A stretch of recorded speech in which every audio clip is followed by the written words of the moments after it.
धनपुर गांव उत्तर भारत के एक शांत क्षेत्र में बसा था। चारों ओर खेत खलिहान, पगडंडियां और मिट्टी के घरों की खूबसूरती मानो उस गांव को किसी कहानी की किताब से निकालकर बनाया गया हो।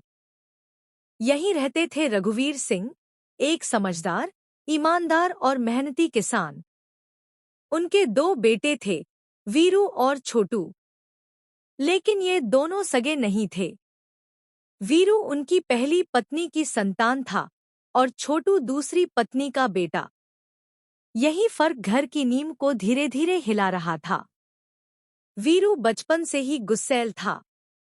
उसे हमेशा लगता था कि पिता रघुवीर छोटू से ज्यादा प्यार करते हैं।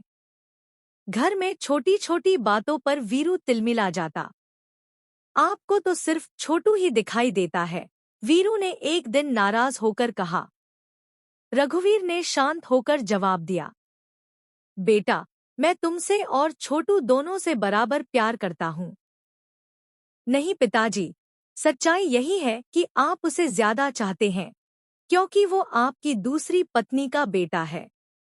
छोटू वहीं खड़ा सब सुन रहा था। उसने धीरे से कहा, भैया, ऐसा मत सोचिए। मुझे जब भी गलती होती है, पिताजी मुझे डांटते हैं। मुझे दुख होता है कि आप मुझसे हमेशा चिढ़ते क्यों हैं। वीरू का चेहरा कठोर हो गया। उसने कहा, मैं अकेली माँ का बेटा हूँ। मेरी माँ मर गई थी। तुम्हारी माँ आई और तुम भी। तुम मेरे भाई नहीं हो। रघुवीर को झटका लगा, लेकिन उन्होंने चुप रहना बेहतर समझा। कुछ दिन बाद वीरू को पता चला कि छोटू गांव की जमीन पर ढाबा खोलने की तैयारी कर रहा है। बिना उससे पूछे, ये जमीन मेरी माँ की है, वीरू चिल्लाया। रघुवीर ने बीच में कहा, उसे ढाबा खोलने के लिए मैंने ही कहा था। अब मैं बूढ़ा हो गया हूँ, घर का खर्च वो ही उठाता है। ये सुनकर वीरू का दिल टूट गया। तो आप मानते हैं कि मैं निकम्मा हूँ और छोटू ही इस घर का मालिक है? वो गुस्से में घर से निकल गया और सीधे मुकुंद ठाकुर के पास पहुँचा, गांव का सबसे चालाक और कपटी व्यक्ति, जो वर्षों से रघुवीर से जलता था। मुकुंद मुस्कराया, वीरू बेटा, तुमने बहुत देर कर दी।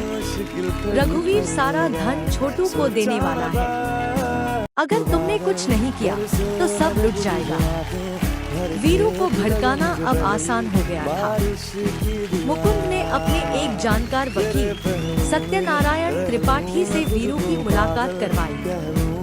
वकील बोला, मैं तुम्हारे पिताजी की वसीयत तुम्हारे नाम कर दूंगा। बस तुम मुझे 20% हिस्सा दोगे। वीरू चौंका। 20%? पागल तो नहीं हो गए? लाखों की संपत्ति है। तो जाओ और देखते रहो कैसे छोटू सब हथिया लेता है। वीरू लालच में आ गया। उसने वसीयत पर अंगूठा लगा दिया।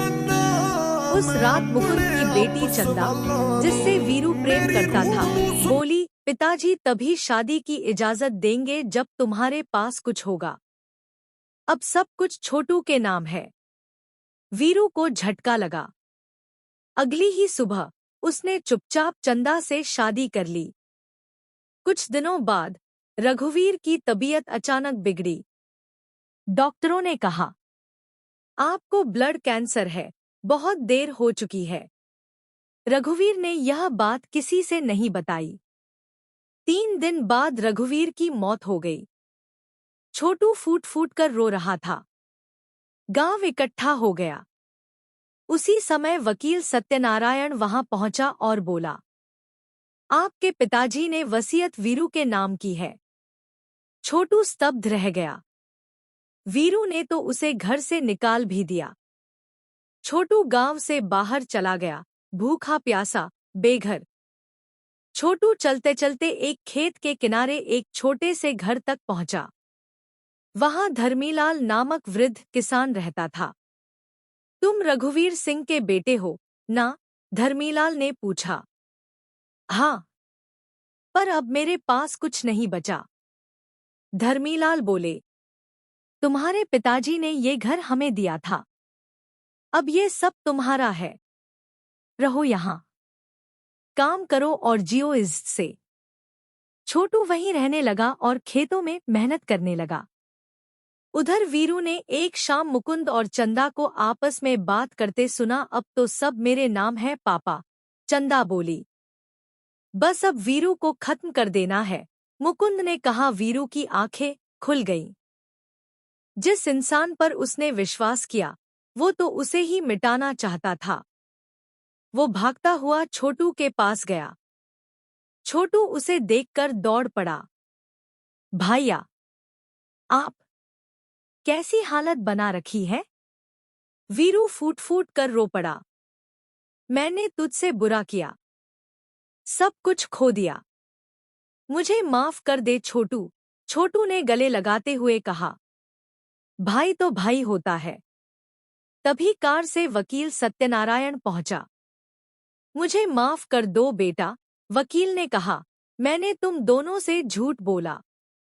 तुम्हारे पिताजी ने संपत्ति आधी आधी बांटी थी। मुकुंद ने वीरू की हिस्से की जायदाद हथियाई। तीनों पुलिस स्टेशन पहुंचे। वकील ने गवाही दी, सबूत दिए। पुलिस ने मुकुंद और चंदा को गिरफ्तार कर लिया। कैसा लग रहा है बेटी के भरोसे को तोड़ने के बाद? इंस्पेक्टर ने कहा। मैंने प्यार के नाम पर धोखा दिया, मुझे सजा मिलनी चाहिए, मुकुंद ने कहा।